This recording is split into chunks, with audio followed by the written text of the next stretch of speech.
News Center Maine is partnering with the-maine-monitor to bring you some of the reporting being done by journalists at the nonprofit independent publication. And we're featuring one of their stories every Monday for you. So today, we're talking about heat pumps. So Maine is a national leader of heat pump adoption. And while the state has been more than meeting its first installation milestone, ahead of schedule, we should say, our state still has some challenges to overcome. So here to talk more about the program is Christian Moravec, a reporter with the-maine-monitor. So thanks for joining us. Thank you for having me. Let's start with an initial question of how did you get involved in looking into this story, and why should we be talking about it right now? Yeah, so this story was a collaboration with Canary Media and INN's Rural News Network. And us reporters were really tasked with looking at clean energy workforce development in rural areas across the country. So here in Maine, like you said, we've been having a really big heat pump conversation for a couple years now.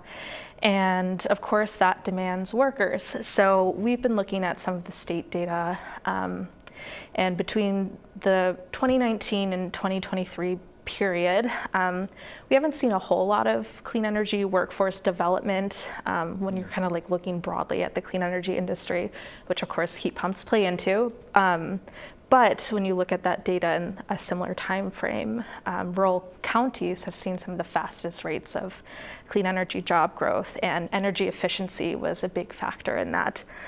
So in my story, I take a look at one program in particular in one of these rural counties, and also kind of from a higher level perspective, look at what the state government and other more academic programs are doing, as well as businesses, to kind of meet these heat pump installation goals, as well as other clean energy and climate related goals for the state. Yeah, because there's that pressure of deadline, this expectation to meet a goal, and then the factors of we have to train people, we have to find people, train them, and then get them into the workforce. So what can you tell us about what you learned about the workforce development efforts that are happening now to kind of funnel those people into the jobs we need?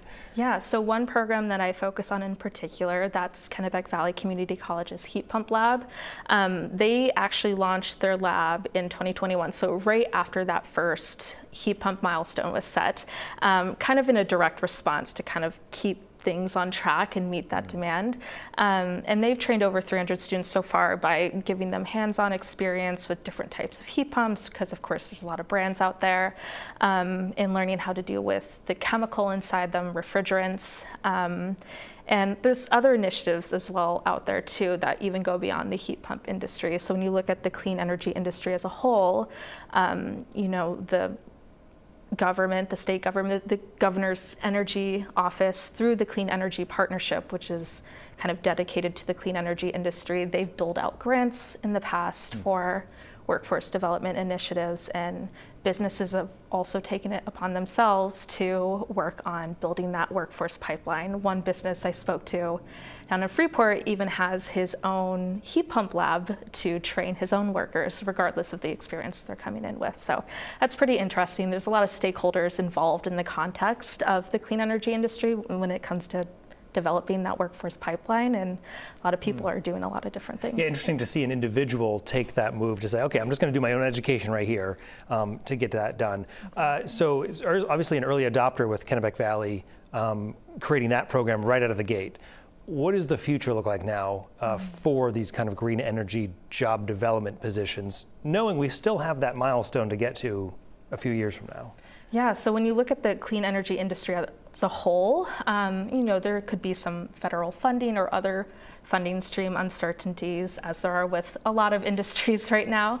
But I guess when you look at heat pumps more specifically, there are a couple things at play that give some people some pause on the certainty of the future of the industry. Tariffs, of course, that's a big conversation across many states. For a lot of industries, but there is some concern that that could increase the price of these units and maybe drive down demand. We don't know yet.